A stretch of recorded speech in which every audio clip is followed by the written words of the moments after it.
ಭಯಾನಕ, ಬಿಭತ್ಸ, ಘೋರ, ಘನಘೋರ ಕೊಲೆ. ಇಡೀ ರಾಜ್ಯವನ್ನೇ ಬೆಚ್ಚಿ ಬೀಳಿಸಿದ ಮಹಾಲಕ್ಷ್ಮಿ ರಣಭೀಕರ ಹತ್ಯೆ. ಮಹಾಲಕ್ಷ್ಮಿ ಮೇಲೆ ಆ ರಾಕ್ಷಸನ ಅಟ್ಟಹಾಸ ಹೇಗಿತ್ತು ಗೊತ್ತಾ?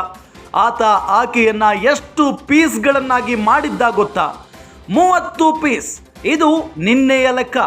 ಪೊಲೀಸ್ ಮೂಲಗಳು ಹೇಳೋದೇ ಬೇರೆ. ಮಹಾಲಕ್ಷ್ಮಿ ದೇಹವನ್ನ ಛಿದ್ರ ಮಾಡಿ ಹಾಕಿದ್ದಾನೆ ಪಾಪಿ. 40ರಿಂದ 50ಕ್ಕೂ ಹೆಚ್ಚು ಪೀಸ್ ಮಾಡಿದ್ದಾನೆ.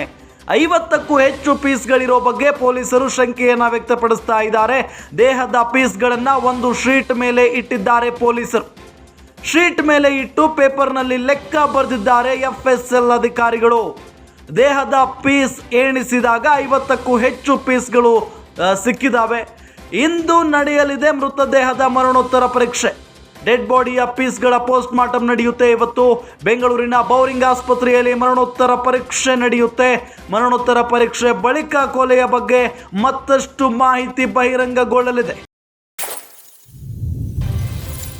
ಗಮನಿಸ್ತಾ ಇದ್ದೀವಿ, ಇದು ನಿಜಕ್ಕೂ ಕೂಡ ಇಡೀ ಬೆಂಗಳೂರಿನ ಜನ ಬೆಚ್ಚಿ ಬೀಳಿಸುವಂತ ವಿಚಾರ. ಭಯಾನಕ, ಬಿಭತ್ಸ, ಘೋರ, ಘನಘೋರ ಕೊಲೆ ಇದು. ಇಡೀ ರಾಜ್ಯವನ್ನೇ ಬೆಚ್ಚಿ ಬೀಳಿಸಿದಂಥ ಮಹಾಲಕ್ಷ್ಮಿ ರಣಭೀಕರ ಹತ್ಯೆ. ಆಕೆಯನ್ನ ಬರೋಬ್ಬರಿ 40ರಿಂದ 50ಕ್ಕೂ ಹೆಚ್ಚು ಪೀಸ್ ಮಾಡಿ ಕೊಂದು ಹಾಕಿದ್ದಾನೆ. 50ಕ್ಕೂ ಹೆಚ್ಚು ಪೀಸ್ಗಳಿರುವ ಬಗ್ಗೆ ಪೊಲೀಸರು ಶಂಕೆಯನ್ನು ವ್ಯಕ್ತಪಡಿಸಿದ್ದಾರೆ. ದೇಹದ ಪೀಸ್ಗಳನ್ನು ಒಂದು ಶೀಟ್ ಮೇಲೆ ಇಟ್ಟಿದ್ದಾರೆ ಪೊಲೀಸರು. ಶೀಟ್ ಮೇಲೆ ಇಟ್ಟು ಪೇಪರ್ನಲ್ಲಿ ಲೆಕ್ಕ ಬರೆದಿದ್ದಾರೆ. ಒಂದೊಂದೇ ಪೀಸನ್ನು ಎಣಿಸಿ FSL ಅಧಿಕಾರಿಗಳು ಲೆಕ್ಕ ಬರೆದಿದ್ದಾರೆ. ದೇಹದ ಪೀಸ್ ಎಣಿಸಿದಾಗ 50ಕ್ಕೂ ಹೆಚ್ಚು ಪೀಸ್ಗಳು ಇದಾವೆ ಅನ್ನೋದು ಗೊತ್ತಾಗಿದೆ. ಇವತ್ತು ಮೃತದೇಹದ ಮರಣೋತ್ತರ ಪರೀಕ್ಷೆ ನಡೆಯುತ್ತೆ. ಬೆಂಗಳೂರಿನ ಬೌರಿಂಗ್ ಆಸ್ಪತ್ರೆಯಲ್ಲಿ ಪರೀಕ್ಷೆ ನಡೆಯುತ್ತೆ. ಮರಣೋತ್ತರ ಪರೀಕ್ಷೆ ಬಳಿಕ ಕೊಲೆಯ ಬಗ್ಗೆ ಮತ್ತಷ್ಟು ಮಾಹಿತಿ ಲಭ್ಯವಾಗಲಿದೆ.